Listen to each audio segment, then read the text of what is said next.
Hi there, my name's Stephen Johnson from Stephen Johnson Photography, and today we have another of our TRG Members Bio interviews. In the studio today I have got Crispin.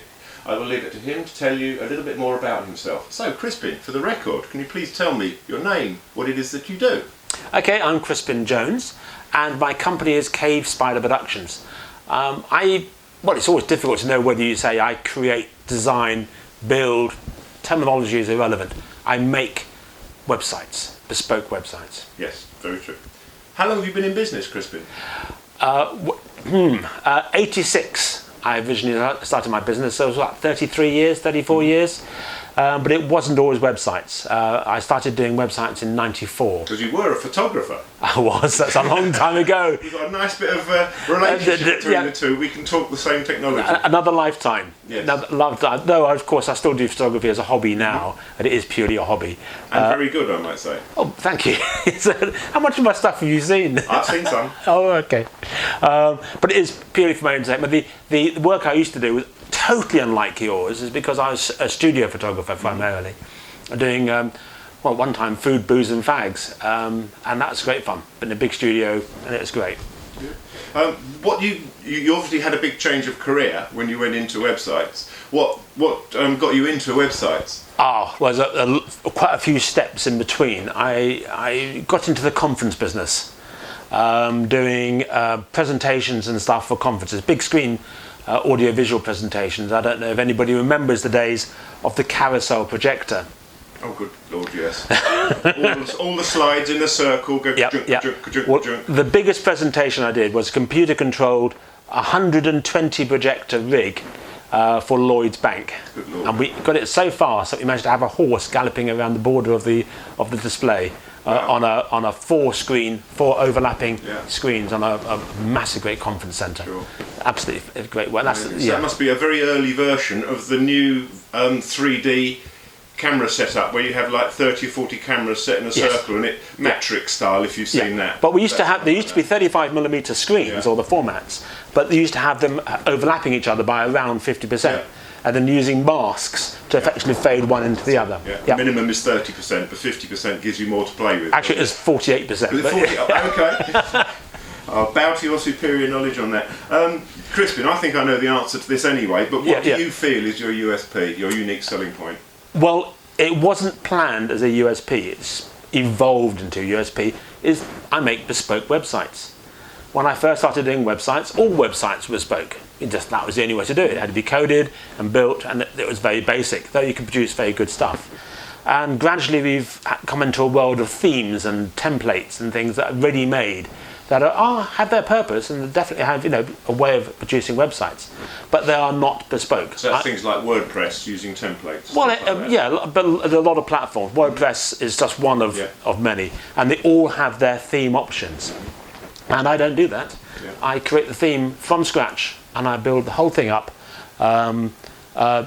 dependent on the client's needs and around his branding and requirements. Sure. And just to big you up a little bit on that, Crispin, the big advantage of that is that if you wanted to completely change the look of your website, you don't lose any of the data. It can be flowed straight into a new. Yeah, we can make a whole new theme and design and everything, and then carry the content through to the new one without making. Like for instance, if you were working on a WordPress website, you would quite often have to physically copy each individual bit of text across. Yes, absolutely. So it's just the ability to evolve your website as you go along, and you should do. Yeah, absolutely. Crispin, what is your perfect customer? Oh, my perfect customer. That's a really hard question. I'm not sure I have a perfect customer. I have several design companies that I have worked with over many years, and they're great because they know how I work and I know how they work, and therefore we often have a client that's actually a mutual client, and we work together to benefit that client, and that's a very good symbiotic relationship, which I think works very well. I do work for corporates. I'm not a fan of big corporates because I'm not a fan of committees and meetings. I'd rather just be getting on with the job. So quite frankly, the small marketing agency or design company, those are the kind of companies I love. Well, the small business person. Small businesses, yes, is good. Yeah, absolutely. Perfect. How long have you been a member of TRG, and how do you feel it works for you? Well, TRG is fantastic. I get, probably a majority of my work comes via TRG. indirectly or directly. It does vary. But I've been networking, well, with TRG for best part of 6 years, I think. But before that, I've been with other groups. Because I met you at a BNI. Oh, no, not BNI. On the dark side. I met you at BNI in Reigate. Yes. Probably 2007, 8, something like that. Yeah. So it's a long time I've known you, which is nice. It's a mistake for anybody who gets into business networking to think it's going to work quickly for them. Absolutely. It is absolutely a slow, as well as a slow stew, I don't want to tell Slow burn. Slow burn. Yeah. But once you build it up, you get a fantastic network. Because it's a trust thing. It is. Yeah. Anyone in any network group, you've got to be able to learn to trust them. Yeah. And our relationship goes back a long way, and we pass each other work on a regular basis. Absolutely. Which is nice. Yes. Your thing is, and it's mine, is to have a good website, you've got to have good images. Absolutely. So hopefully, guess where he comes to good images. In fact, I might have a job for you. That sounds good. You've got that on film, so we're there. Your business obviously covers a broad range of services, but if you had your choice of the kind of website to design, what would it be? I have to say, I don't know. I've just finished a major project for a rum distillery in Guyana. Yeah, you kept promising I might be going out to Guyana. I know. And they still need you. All right. They still need you. Yeah. But it takes them literally years to make a decision. Again, big company, that's why, isn't it? Yeah, committees, meetings, all the rest of it. I managed to keep out of it because we had a marketing company dealing with a lot of the general hassle, which is quite nice. And how did you manage to get that customer? I never did ask you that question. How did you manage to get a rum company in Guyana? 15 years ago, a design company, who were very good friends of mine, they were friends first and they were designers second, asked me to get involved with this particular project they had, and that's when I developed the relationship with Demerara Distillers. And that design company, the friend is now 82, and sort of at 79 decided he had enough and said, Crispin, do you know somebody who could take this over? So I have effectively taken over the client directly. But I've actually got another design company involved who've got experience in this, and they've done rather nicely out of it. So unfortunately, they weren't in our networking group at the time, but you never know. Not a problem. Now a little bit of personal stuff, if we might, Crispin.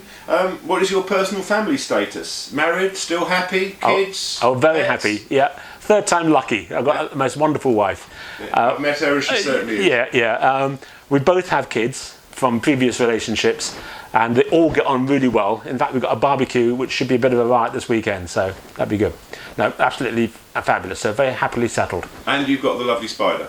And of course, the dogs. Don't mustn't forget the dogs. No, and not Spider, Buddy as well. Buddy as well. Of course, you've got two now. Yeah. Spider. Both rescue dogs. Yeah. Both come from Arundel Dog Rescue. Right? Spider's giant. He's huge. He's not. He's just a big boy. No. He's a big boy. I've had bigger dogs. Yeah. Quite a lot bigger. Yeah, they're lovely. I love my dogs. Yeah. I think I know what you're going to say here because I love this story. Tell us something about yourself that most people wouldn't know. Oh, blimey. Yes, well, there's a few of those actually. I'm not sure which one it is. When I was doing my photography, I used to occasionally get out and do location work. And well, there's two I can choose from here really. One of my fun ones was I had to go out and we're doing a program of shots for the Daily Mail. It was still pretty awful in those days as well. But they were doing this, and we had to photograph various celebrities, including Nigel Dempster. You've got to be of a certain age to know who it is, sorry. and James Hunt, yes. Again, certain age. And some might remember Joanna Lumley.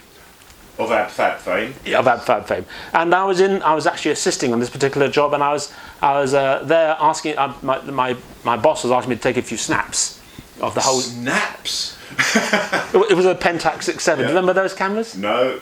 Do you know what a 6.7 format is? Yeah. It was an SLR, but about twice the size. But it worked like an SLR. It's a good camera, actually. Yeah. Nice. And take me a few snaps of this, of Joanna Lumley. We were photographing Joanna Lumley reading her morning mail.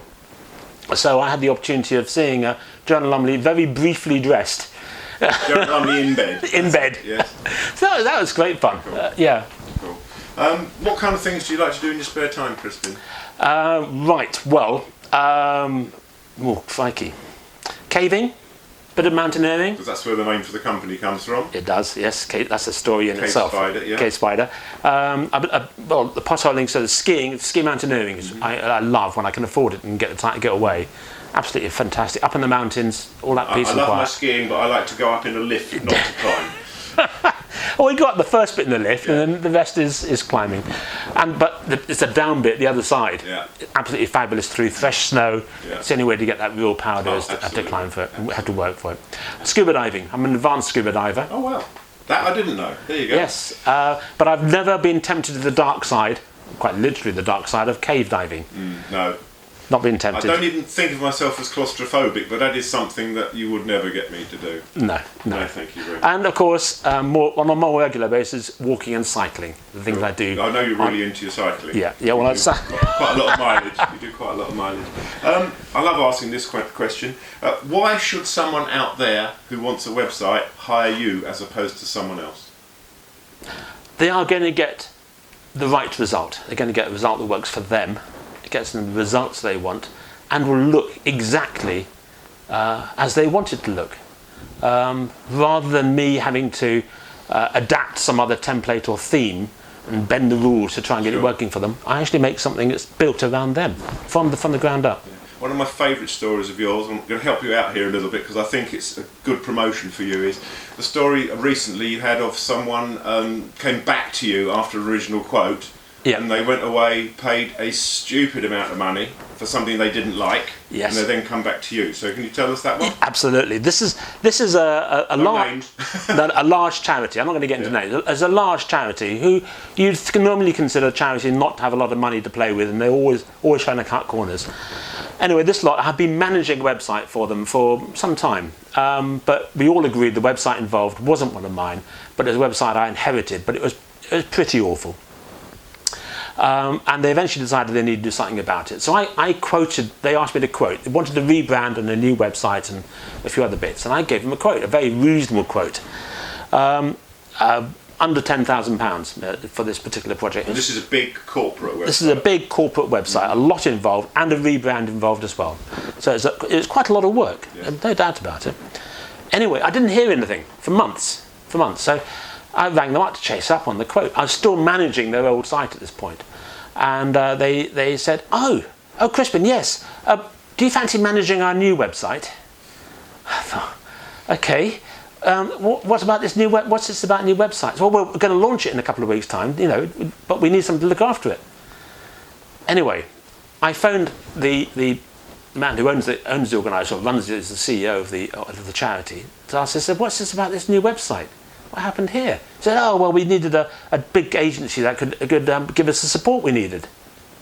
And I said, "Do you mind me asking how much you paid?" He said, "Yeah, we paid £48,000. £48,000 for this website." So, and why again did you go for that? Oh, because they're a big company who could give us the support we needed.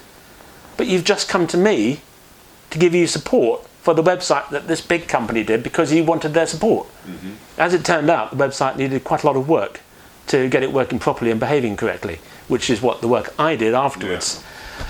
That's what happens. So if they come to me in the first place, would have got a good job, it would have been right, it would have been fixed, and it would cost them less than a quarter of the price. Yeah, crazy.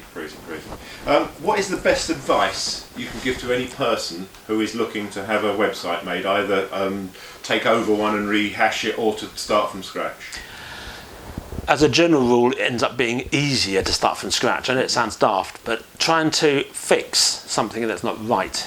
Or something that's been designed by someone else. Yeah.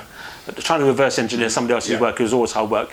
If I have to say, a professional web developer will notate all his code, so that somebody else comes in, knows where everything is and what links to what and what's associated and all that sort of stuff.